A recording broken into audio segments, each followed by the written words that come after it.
Number 12 x cube minus 1 की whole power 1/3 into x to the power 5, इसको integrate करना है एक्स के रिस्पेक्ट में। करते हैं। देखिए क्या करोगे आप इसमें एक काम करिए, ये जो कॉम्प्लेक्स वाला पार्ट है एक्स क्यूब माइनस 1, इसको आप टी पुट कर लो। ओके, तो थोड़ा शायद बात बन जाए। X cube minus 1 is equals to t, correct.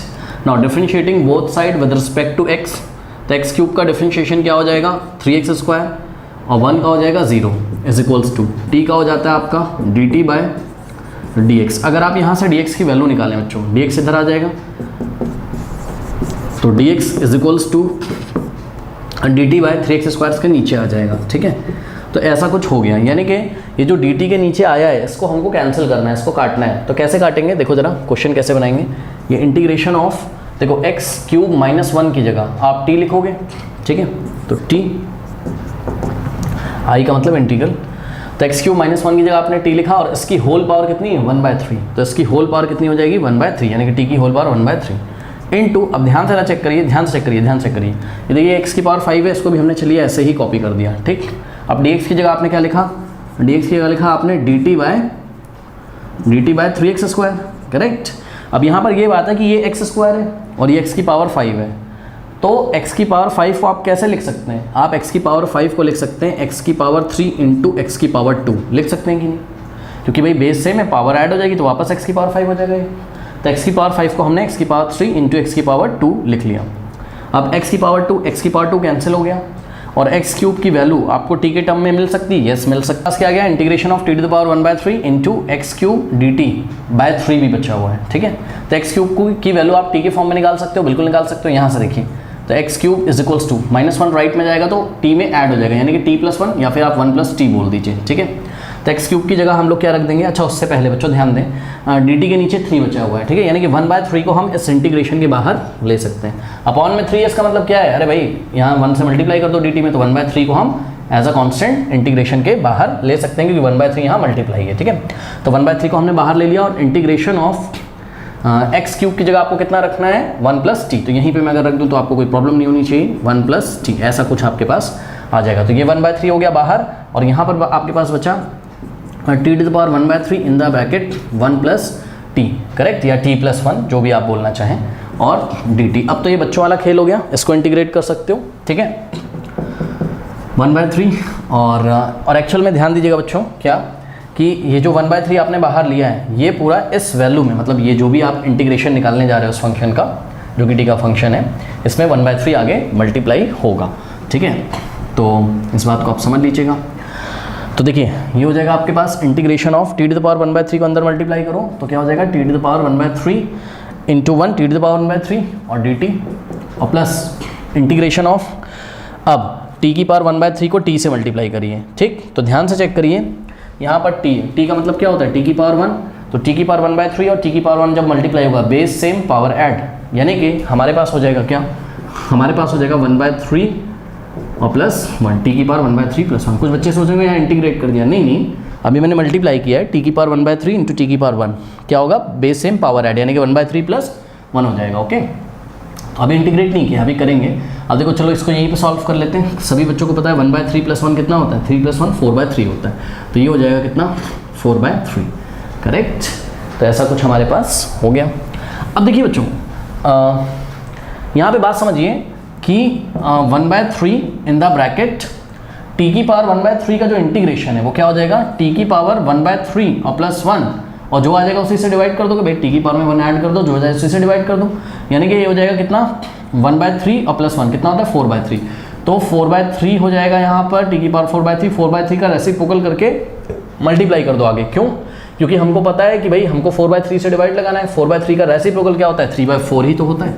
ठीक, 4/3 से डिवाइड लगाओगे 3/4 ही तो आएगा, प्लस अब देखो यहाँ पे कांस्टेंट आएगा c1, चलो मैं तुमको दिखाई देता हूँ कोई बात नहीं, यहाँ पर एक कांस्टेंट आया c1, इसका इंटीग्रेशन किया, ठीक है, प्लस t की पावर 4/3 का इंटीग्रेशन करोगे तो t की पावर 4/3 प्लस 1 हो जाएगा, कितना हो जाएगा ये 3 + 4 7/3 हो जाएगा। ठीक है, और 7/3 से जब तुम डिवाइड लगाओगे तो 7/3 का रेसिप्रोकल होकर आगे मल्टीप्लाई हो जाएगा, यानी कि 3/7 हो जाएगा आगे। ठीक है ना, सिंपल है। अब यहाँ पर भी एक कांस्टेंट आएगा c2। बात ये है यहाँ पे मैं आपको इसलिए दिखा रहा हूँ, कभी कभी दिखा देता हूँ बीच में, कोई दिक्कत नहीं है, है ना, नहीं तो फिर आप फाइनल आंसर करके एक सी लगा दो पीछे, कोई बात नहीं, इसलिए मैं दिखा दे रहा हूँ, क्योंकि देखो बच्चों यहाँ पर क्या है, यहाँ पर आपके पास 1/3 है, ओके।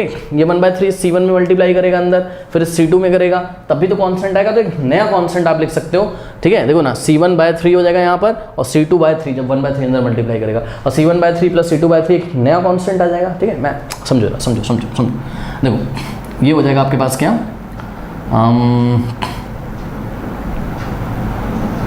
देखो, या फिर आप ऐसे कर सकते हो 1/3 इन द ब्रैकेट 3/4 और t टू द पावर 4, चलो t की वैल्यू भी रख देते हैं, ठीक है। t की वैल्यू कितनी है, t की वैल्यू कितनी है आपकी x³ - 1, तो t की जगह आपने x³ - 1 रखा, x³ - 1 की पावर 4/3, ओके। और ये C1 प्लस C2 को हमने यहाँ C कर दिया लास्ट में, या C3 कर दिया, ठीक है ना। क्या हो गया, C1 प्लस C2 को हमने बोला है भाई दो कांस्टेंट का एडिशन, एक नया कांस्टेंट है, इसको आपने अभी C3 कर दिया, ठीक है। और प्लस यहाँ हो जाएगा आपके पास 3/7 और t to the power, t की वैल्यू कितनी रखोगे, x³ - 1 और इसकी होल पावर 7/3, ठीक है। बात समझ में। अब देखो जरा, देखो बच्चों यहाँ पे हम क्या कर रहे हैं, यहाँ पे हम एक बात आपको बताना चाहते हैं क्या, कि अगर हम यहाँ एक ब्रैकेट लगाएं ऐसे करके कर्ली ब्रेसेस, तो आपको कोई आपत्ति नहीं होनी चाहिए।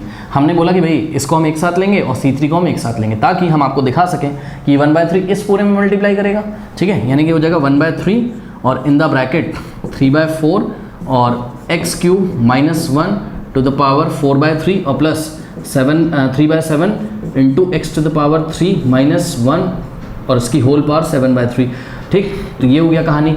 इसमें 1/3 ने मल्टीप्लाई किया इस पूरे में, और उसके बाद ये 1/3 इस C3 में भी करेगा, तो 1/3 और इंटू C3 यानी कि C3/3, ओके। तो C3/3 भी तो एक कांस्टेंट होगा, यही मैं आपको बताना चाहता हूँ, ठीक है। भी तो एक कांस्टेंट होगा, तो यहाँ पर हमने क्या लिख दिया, यहाँ पर हमने C3/3 की जगह हमने क्या लिख दिया, कैपिटल C लिख दिया, ठीक है। बात समझिए। अब बच्चे बोलते हैं, अच्छा यहाँ पे अगर आप चाहो तो आप बस सिंपली अब आंसर कर सकते हो, ठीक है। किस तरीके से आंसर कर सकते हो, 1/3 को यहाँ भी मल्टीप्लाई कर दो, यहाँ भी, क्योंकि आप ध्यान से चेक करिए तो ये वाला 3 इसको कैंसिल कर देगा, ठीक है। अब देखो इसको तो अभी हम कर लेंगे, मेरी बात समझो, ये ना C1 C2 V2 आपको दिखाने की कुछ ज़रूरत नहीं है, ठीक है। इतना बार बार इतना टाइम वेस्ट करने की ज़रूरत नहीं है। हम क्या करेंगे सिंपली, बच्चों समझो, इस स्टेप के बाद देखो मैं यहाँ आपको करके दिखाता हूँ ब्लू मार्कर से, ज़्यादा टेंशन नहीं लेना है।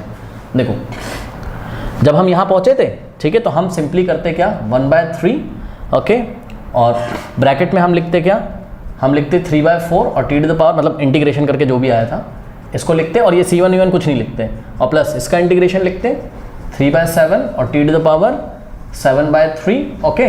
और ऐसे ब्रैकेट क्लोज करके बाहर ब्रैकेट के एक C डाल देते, खत्म कहानी, खत्म झंझट, ठीक है। ये तो मैंने आपको दिखा दिया कि भाई बीच बीच में फील हो जाए, हाँ भाई कैसे चीज़ें आती हैं। और जो लास्ट में वहाँ पे C लिखा हुआ है, ऑटोमेटिकली वेल नोन है कि जितने भी कॉन्स्टेंट आए होंगे सबने मिलकर क्या बना दिया होगा, C बना दिया होगा, ठीक है। तो ज़्यादा टेंशन नहीं लेनी है कॉन्स्टेंट के चक्कर में फंस जाना। और मैं तो आपको यही राय दूंगा बच्चों कि आप सिंपली ऐसे ही सॉल्व कर लीजिए, ठीक है। ये C1 C2 के चक्कर में नहीं पड़िए आप चुपचाप उठाकर 1/3 को यहाँ भी मल्टीप्लाई करो और यहाँ भी, तो यहाँ करोगे तो क्या हो जाएगा, 1/3 इंटू 3/4 और t की वैल्यू क्या थी यार, t की वैल्यू थी आपकी क्या, x³ - 1 की पावर, t की वैल्यू रख दी, तो इसकी होल पावर 4/3 और प्लस, अब देखो ये 1/3 यहाँ मल्टीप्लाई करेगा, यानी कि 1/3 इंटू 3/7 और x³ - 1 की पावर 7/3, एडजस्ट करना, थोड़ी जगह कम है, ठीक है। अब देखो 3 से 3 कैंसिल हो जाता, यहाँ बचता आपके पास क्या, 1/4, ठीक है। और x³ - 1 की पावर 4/3 प्लस 3 से 3 कैंसिल होता है, यहाँ 1/7 होता, तो 1/7 इंटू x की पावर 3 - 1 की होल पावर 7/3 और प्लस यही NCERT में आंसर आ रहा होगा आपका, ठीक है। ज़्यादा से ज़्यादा क्या होगा, ये 1/7 वाला टर्म पहले लिखा होगा, तो आप इसको पहले लिख लो, 1/7 इंटू x³ - 1 की पावर 7/3 और प्लस 1/4 इंटू x³ - 1 की पावर 4/3 और प्लस 7। चेक करते हैं आंसर ये आ रहा है 1/7 इन द ब्रैकेट x³ - 1 की होल पावर 7/3 और प्लस 1/4 x³ - 1 की होल पावर 4/3 प्लस C, बिल्कुल सही है। अगर आप यहाँ पे आगे बढ़ना चाहते थे तो आप बढ़ सकते थे, 1/3 को अंदर मल्टीप्लाई करो, ये वाला 3 इसको काट देगा, यहाँ करोगे तो ये वाला 3 इसको काट देगा, 1/4 x³ - 1 की वही आंसर आ जाएगा सेम। तो आप चेक कर लीजिएगा, कोई दिक्कत नहीं है, ठीक है, कर लीजिए।